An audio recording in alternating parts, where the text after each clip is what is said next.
Assalamualaikum and a very good day to everyone. So today I'll be presenting our research paper entitled Dual Language Program in Malaysian Secondary Schools Expounding Student Acceptance. And we are from the Faculty of Education, University Kebangsaan Malaysia. To begin with, the spread of English has proliferated all across the globe. With the advancement of globalization, English has been the medium in many domains, for example, business, commerce, education, medicine, and even scientific research. Due to that, English has been relegated as one of the most important and crucial second and foreign language used in the teaching and learning process. And that also includes Malaysia, not to forget. Due to that, Margic and Voropija Kristanovic believe that attention should be given to language development programs to confront potential language-related challenges in classrooms because of the use of language as the means of instruction in the teaching and learning process is of paramount importance. Contextualizing into the Malaysian setting, the Ministry of Education has realized and recognized that there is a growth and concern pertaining to the parents and interest groups in identifying a radical plan to expedite the students' English mastery. Because of that, dual language program comes in implementation.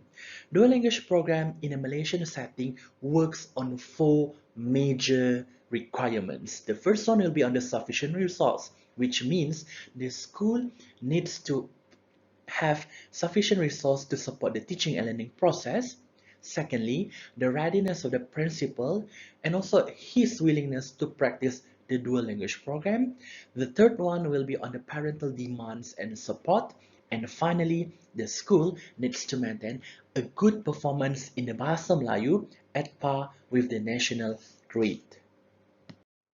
Holding on into the premise, this research comes in with the intention to unravel the students' acceptance towards dual language program implementation in the Malaysian context, encompassing the influence of four major variables.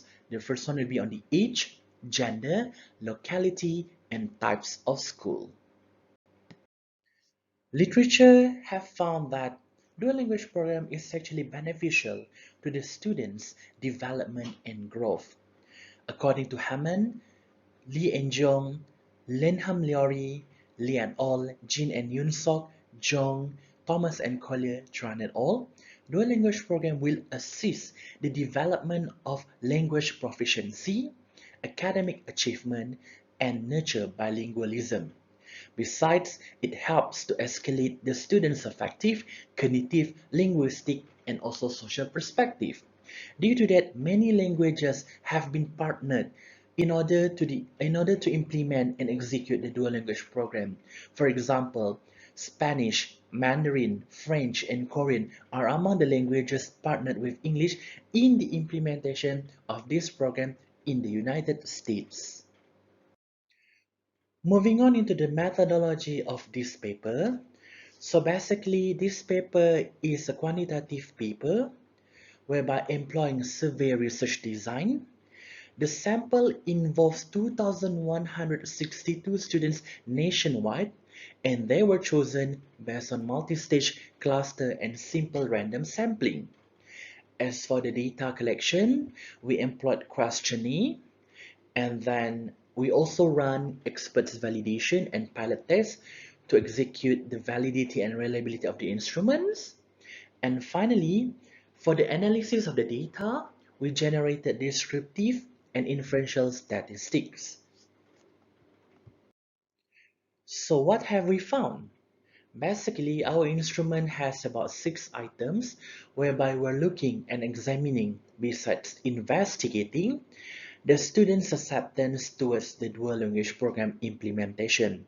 We have the first one, DLP is a good program to increase English mastery, which has collated a mean score of 3.58 out of 4, which is very impressive.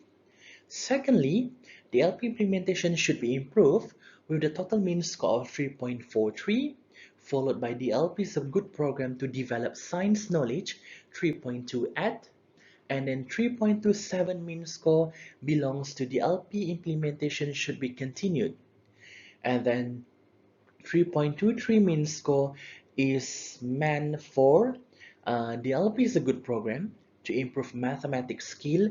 And finally, the LP implementation is well received by students with a mean score of 3.01.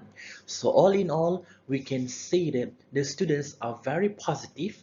They could accept the implementation of dual language program in the Malaysian context with an open heart.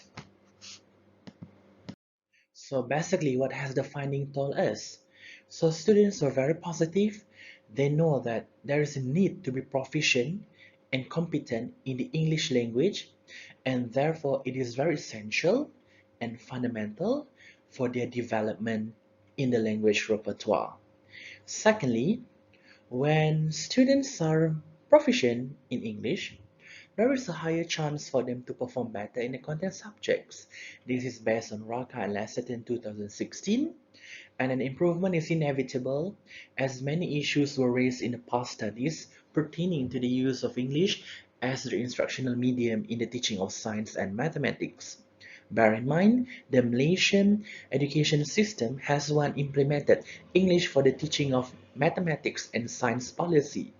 However, it was not satisfactory as it only lasted for a decade in its implementation. So by right, we should have learned from that issue back then. So it is also believed that if certain aspects or elements of implementation are rectified well, students might have better acceptance towards the program. However, due to our limitation, we did not conduct thorough or follow-up interview with the students on what are the issues that can be improved in terms of the implementation of this program.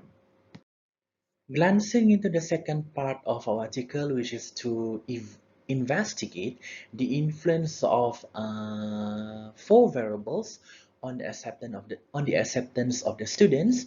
We have age. We are comparing between students of the age of 14 and 15, gender between male and female, locality between those from the urban area versus those who are coming from the rural area, and finally types of school. We have three clusters of school. The first one will be the National Secondary School SMK, National Religious Secondary School SMKA, and Fully Residential School SBP. So it was found that there are two domains revealing significant difference exist, whereas the other two domains were found to be insignificant. So we have come to a consensus that age and locality has no direct influence on the students' acceptance towards the dual language program implementation. However, as for gender and locality and type of school, there exists a significant difference between the groups. To further support our finding, age and locality has no effect on students' acceptance towards the program. Therefore, we can say that students, regardless of whether they are young or younger or older, or whether they're coming from the rural area or the urban area, it has no difference in terms of the acceptance level. And then secondly, as for the gender, female students were found to be on the upper hand as opposed to the male students, which means the female students were more positive towards the program implementation. Thirdly, this actually supports Gardner and Lambert, believing that females perceive learning English due to functional reasons or because they are more motivated instrumentally than the males. And then looking at another domain which reveals significant difference, which is on the type of school. So students coming from the national secondary schools were the least interested in learning the two subjects in English as a claim by Bursar 2007. So to recapitulate our presentation today, we have witnessed that students are displaying positivity towards the program, which is revealed via the acceptance towards the program, and then they need to experience a positive learning environment for the betterment of their learning process. If they are not happy with what they are doing, it may somehow or other affect or dampen the learning process from the student side. Secondly, we believe that improvements are highly advocated to provide students with a more conducive learning environment.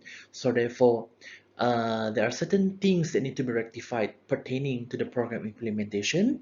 Otherwise, again, like I mentioned earlier, it may affect the quality of the learning process.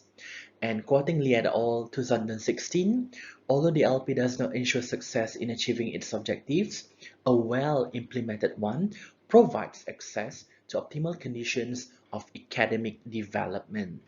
So because of that, I thank everyone for your attention in listening to my presentation. Thank you very much.